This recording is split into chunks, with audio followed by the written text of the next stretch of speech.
Welcome back to the AI Business Innovation Podcast with Daniel Halbert.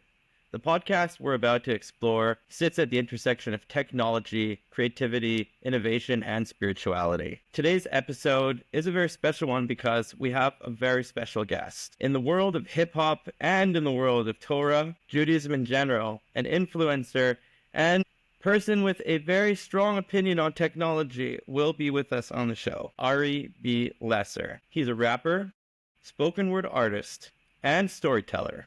His lyrics weave together, creating stories and depicting different scenes and emotions that many people feel, especially those within his Jewish viewership, strongly associate with. And it's a really great honor to have you on the show with us today, Ari. Welcome. Just kind of excited to jump in with you. Can we just get to know the Ari behind this all, the social sensation that has taken over my social media feed? Love to hear. My name is Ari. You know I'm a party Jew, Ashkenazi, but I still love a Sparty Jew. That fast rapping Jew, that toe tapping Jew. I'ma get the whole crowd to start snapping Jew. A free thinking Jew, L'chaim drinking Jew, with the beard and hat like Abe Lincoln Jew. Wearing the suit Jew, keeping kashrut Jew. Hashem's the only one I salute Jew. I'm a singing Jew, CD slinging Jew. One of the last few at the bringing Jew. I'm that Chabad Jew, that loving God Jew. And some people might say I'm an odd Jew, a spin that dreidel Jew, a prenatal Jew, a my Ema never wore no shadal Jew. I'm a Semitic Jew, purebred genetic Jew. If I wronged you, I'm an apologetic Jew. I'm a ball tuber Jew, that kind of newer Jew, still trying to learn just how to do a Jew.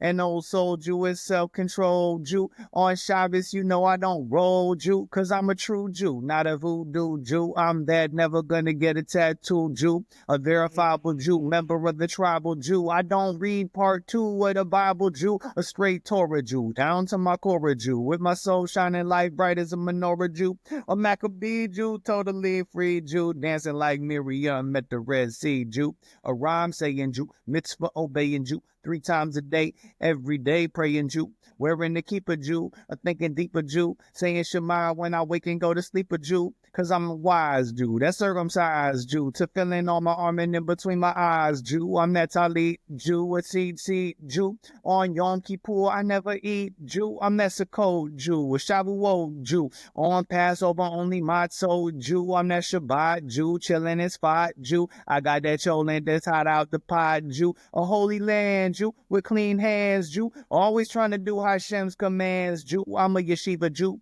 overachiever Jew, a splitting flows that'll make you a believer Jew. Orthodox Jew, outside the box Jew, take a bagel but no cream cheese or lox Jew, cause I'm a vegan Jew, not a meat eating Jew, trying to get back to the garden of Eden Jew. That long hair Jew, I'm a Nazir Jew, with the full beard when I look in the mirror Jew, no drinking wine Jew, one of a kind Jew, the only funeral I go to is mine Jew, till death grips me Jew. I'm that gypsy Jew, and if it's Purim, I'm a pretty tipsy Jew. I'm that mystic Jew, that Kabbalistic Jew, that strictly monotheistic rhyme writing Jew. I'm that enlightened Jew, a sick of all the hatred and fighting Jew, a loving peace Jew in the Middle East Jew, or just praying for the violence to cease Jew, cause I'm a kind Jew, higher state of mind Jew, don't want no stumbling block before the blind Jew. I'm a forgiving Jew, a still living Jew, every day celebrating Thanksgiving Jew. Well, let's get it straight. I'm Halavai Benoni, as they say. Okay, so I'm working on becoming a good Jew, but I'm a Baal Tshuva, so no one else in my family is really observant.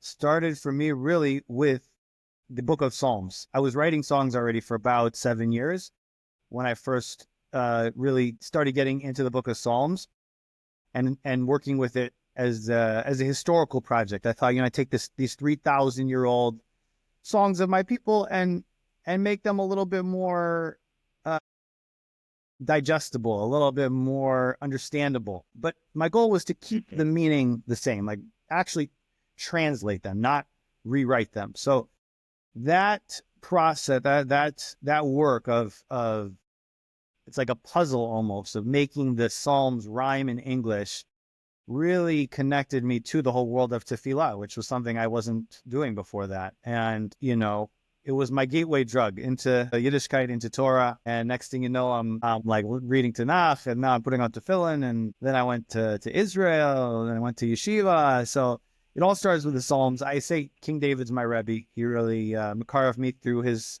songs, from one songwriter to another. You know, he got me. So that's Billboard top 150 for the last 3,000 years. That's what I say, King David. You know, no one like him, and a warrior. Amazing. I actually struggle with, I'm a dad, I'm a father, and a husband and a father. And I actually find it's very difficult to, you know, a lot of times I go on the road and I do events, I do shows. And many times, especially in the summer, I'll bring my family with me. And it's actually very hard to wear both those hats, to like at the same time, I am the entertainer, I'm the speaker, and I'm still the father, I'm still the husband. And so sometimes, like in the middle of the show, I'm getting pulled in both different directions, trying to like find my balance. So I can only imagine, as the poet and the king, it's that much more so. Instead of just 3 children, he's got like a whole nation of children that he's dealing with there. But Is you know, there it might, a tension, do you think, between that pull or that tension between your role as a father and your role as a public figure that creates this space that helps you to make new material, new ideas, new music? so I definitely used to make a lot more material before I was a father. I just had more free time. I mean, straight up, I had more free time. I had more hours of the day that I could dedicate to music, to creativity. Now I have so many other responsibilities. I'm the breadwinner of the family.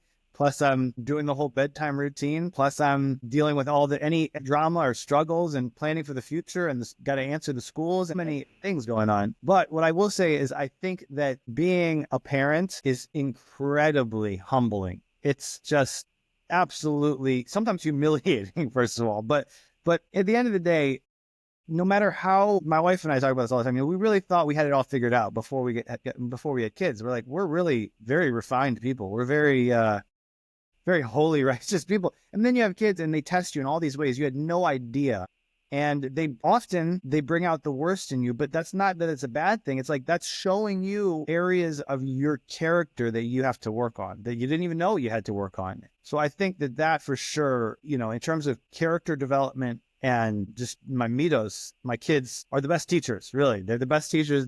They show me all the areas I still have to work on. They taught me incredible lessons of patience and humility that I never would have experienced otherwise. And for sure, it makes me just a better human being all around, which is important because what I do is I'm a singer, I'm a songwriter, but I'm also a public figure, and I think it's very important to have good mitos, unlike many of the public figures that the world is dealing with right now, and people who maybe you like what they do, maybe you like their policies, but at the same time, it's hard for me to swallow people that just have terrible mitos, if that makes sense.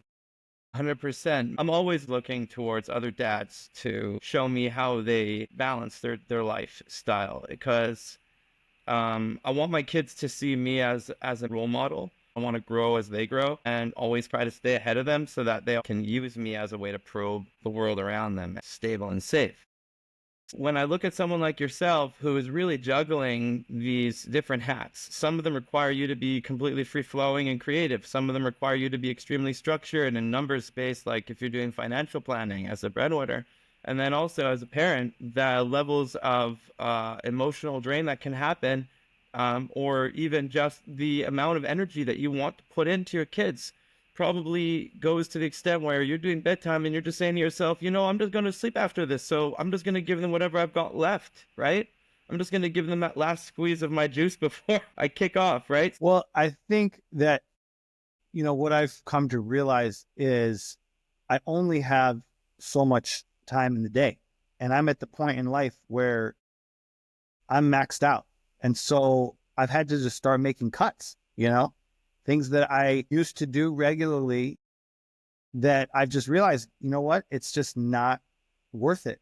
I've got better things to do. And I think that's something that we all have to do to some extent, whether we have kids or not, but especially once you have kids and other people that are also needing your care and attention and time, you got to look at the things in your life and be like, okay, you know what? This particular thing is not really serving me or anyone else that well. I just got to stop doing it. Like that'll save me an hour. I put that hour towards something else, whether it's, scrolling on the phone or watching some show or something like that. It's forced me, before I had kids, before I had a family, I had so much time in the day that like, hey, sometimes I might even be bored. You know what I mean? Like, I don't know the last time I was bored. Like I always have something that I need to do. I'm so far from that now. It's like, no, how am I going to squeeze like an extra thing into this day? How can I get, I have a pretty heavy learning seder. So I learned Chitas, Chumash Tehillim Tanya, Rambam, Daf Yomi. So that's like a lot already right there. So if I say, okay, I'm not going to cut any of that out, that's already taking a big chunk of my time. Then, like you said, I know there's going to be bedtime, and like I'm going to have to squeeze like the last bit of and whatever I have left basically into bedtime. And then of course there's davening, and then somehow in the rest of that spare time, I've got to do everything else. All the stuff that's related to finances, to family, all the stuff that's related to my business, whether it's social media or creating new songs or recording old songs, working out, live performances. So there's a lot of stuff that's gone to the chopping block, a lot of old hobbies, habits, whatever, that doesn't really serve me, doesn't really bring me that much joy. It's like, you know what? I don't need to be doing this. I got better things to do. If I didn't have the, I guess you call it burden, but the responsibilities of a family, I wouldn't have needed to make those cuts. But making those cuts for sure makes me a better person. It makes me a more focused person, and it makes me a more disciplined person. Can you talk to us about your work-life balance paradigm? So right now I'm trying to work out my structure. You said you played soccer this morning, right? So that means Yeah. you know that health is important and you make time for Absolutely. exercise. I'll give you this is like a general structure of my week. Sunday, Tuesday, Thursday, I play soccer in the mornings. Sunday it's at 10, so I usually daven before and then I play. Tuesday, Thursday it's early, 7:30 before people go to work. So I usually play and then come home, take a shower, and then I'll daven. So Tuesday, Thursday, since I'm getting a later start, I've started doing live stream davening on TikTok. So I'll actually just turn on TikTok live and I'll daven like an hour-long shafris. I mix in like my rhyming translations, and then I follow that up with learning. So then I do whatever part of my seder I need to do. Usually, for sure, we do the Daf Yomi, and then a lot of times Tanya or Rambam. Say again? I do the Daf Yomi too. I'm a big fan. Love it. Come on TikTok and learn with us. So it's usually 11 a.m. Eastern time on Tuesdays and Thursdays is when we're learning. I'm trying to keep it regular, because when there's an actual regular time, people know when to tune in. So Tuesday, Thursdays at 10 doing davening, and then at around 11 we start learning, and usually learn for a couple hours, whether it's Tanya, Tehillim, usually Tanya, Daf Yomi, Chumash Rashi, or Rambam. The other days, Monday, Wednesday, Friday, a lot of times I'll go to shul. I usually go to Chabad and make the minyan. And so if I do that, then I have more time to just work. So those are the days that I'll work on writing, recording. Still got to do my seder, so I still got to keep learning. But usually there's a good Tanya shir. The Rav at my shul does a Tanya shir after davening, so I'll get the Tanya done there, at least Tanya to Tehillim, and be on my way. And so then all 3 days basically I work or learn until the kids get home. So that's around 3, 4, depends on the day and depends on the kid. And then there is, my wife and I really do try to then go like screens off. So turn off the screens and just stop working, which is difficult a lot of times, especially if there's, emails I have to send or answer. But we really do try to turn the screens off and just have the afternoon, evening be for family time, whether if it's a nice day, going outside, going somewhere, or just staying inside and playing. We play all kinds of board games, card games, we play sports. What kind of board games do you play with your kids? Well, we play all kinds of stuff, like techie stuff too. It's not just like Monopoly and Scrabble. We play like we're gamers. Yeah, I mean, I think for sure it's very important, and people have to remember this. Kids are supposed to have fun and play. I mean, this is the only time in their life they're not going to have responsibilities. And I feel like so often we overwhelm our kids with work and study and all this stuff. And like they're kids, and especially boys. Like I have 3 boys. They have so much energy. Like it's almost imprisoning for them to just sit in a chair all day learning, and then they come home, they gotta do something with it. So ideally we do something active, soccer, whether soccer, baseball, basketball, football, like get out there and like use our bodies and, really, really run around a bit. If the weather doesn't permit that, we actually play soccer in the house a lot of times. Our living room is designed; it's all open, and so we play soccer in the living room. Got a whole World Cup playlist on Amazon that we will throw on and just like play soccer. Otherwise, we play a lot of games. We play Settlers of Catan. We play Pandemic, Magic: The Gathering. We're big Magic players. Yeah. Chess is another big one. Unfortunately, so that chess is an example of something I had to cut because I'm on chess.com. Mm-hmm. I used to have like always, I'd have like half a dozen daily games going, meaning you just have to make one move every day. It doesn't seem like that much, but you got 6 games going. You got to make one move every day. And the thing about daily is your opponent has a day to figure out their move too. So these aren't easy decisions. Your opponent has a whole day to be like, how can I put him in the worst situation possible? So even though I just got to make one move in the day, it takes a lot of time. And I realized I had to cut it, but I still love chess. I think it's a great game. I love how there's no luck involved in it. What's the secret? No, so you just got, the thing about, I really I recommend people play daily. If you're just getting into chess, play daily instead of something like Bullet or Blitz, because with those other ones, both people are just making like random dumb moves. It's not really, you're not learning anything. Just because you win a game of Bullet doesn't mean you learned anything. But in daily, it really gets you a better sense of like what's strategically viable, right? In Bullet, you could do some stuff that's really not sound. It's not sound practice, but you'll still win because your opponent is just moving so quick they're not thinking about it. In daily, your moves have to be really sound. So it's a lot more positional. How am I going to put myself in the strongest position that no matter what my opponent does, I'm going to be in good shape, right? There's no tricks. No tricks in daily. Like it's really much more about the bigger picture, than just trying to catch somebody on making some stupid mistake. So I like that. I feel like I learn a lot more. I become a better player when my opponent has time to think about what they're going to do instead of them just rushing into something without really planning. That's so cool. And I'm such a big gamer myself, and I play video games with my kids. I'm a Nintendo guy. I have a Switch. We try to save it for when the weather's bad, but yeah, we play Switch too. We have we play a lot of games. We have obviously Mario Kart, Super Smash. Yeah, that's where it's at. Smash and Mario Kart. There's a great game we just got called Boomerang Fu. Have you heard of this game? No. Oh, you got to get it. It's so good. So good. It's up to 6 players can play. Even younger kids can play. It's very simple, but a lot of strategy, a lot of fun. Just an excellent game. There's games that are just time sucks. I think a lot of people play games on their phones that are literally just time sucks. They're mindless. They're not really benefiting them in any way. And I think that's the kind of stuff you got to just cut out of your life. But a lot of the games that, we play are really interactive. You're building social skills, especially cooperative games I think are really great. I see the difference between, we have a game, we have like even Boomerang Fu. You can play it all different players, or you can play cooperative. We have also Ninja Turtles, which is all cooperative. So there's a big difference when you're playing cooperative and when you're playing competitive. In terms of board games too, Pandemic is a great example of a cooperative game, really well-designed cooperative game. At the end of the game, everybody feels like good about it and good about each other. Like generally there's no hard feelings, right? Maybe someone made a stupid play and you're annoyed with them. We could have won if you didn't do it, but much, much less so than when you're all going head to head, trying to beat each other, kill each other, whatever. A lot of times at the end of that game, you're kind of annoyed with each other. Whereas when you're working as a team, you can really build relationships, build those skills of working as a team, working as a group, which for kids especially is hugely important and something that it's not natural. I think, we're all born as individuals, and to work as a team is something that takes a lot of time and a lot of focus to get to that place.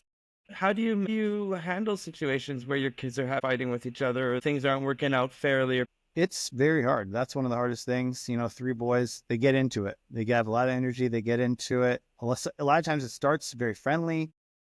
It starts very friendly, but then it degenerates. They're like, and then even if you try to stop them, you're like, okay, guys, stop this game. Someone's going to get hurt. It's like, no, we're having so much fun. We're having so much fun. And it's like, 2 minutes later, somebody's on the floor crying or bleeding or whatever. It's like, I told you, like, you should have stopped this game. So it's so hard because I want them to play. I love when they're having fun together. And yet parents, it's not hard for us to see this is going to lead to something bad. And that's definitely one of the hardest things being a parent is like, finding that balance of discipline and fun, and also not patience too. Like I was saying, they are experts at teaching us patience because we didn't realize how little patience we had until we had children. And now it's very obvious, especially the end of the day. So thank you so much for your time. All of us had the chance to get to hear a little bit about it. I hope we get you back on the podcast soon enough. And if there's anything that you want us to look out for, any shout outs, anything you want to mention, now's the time.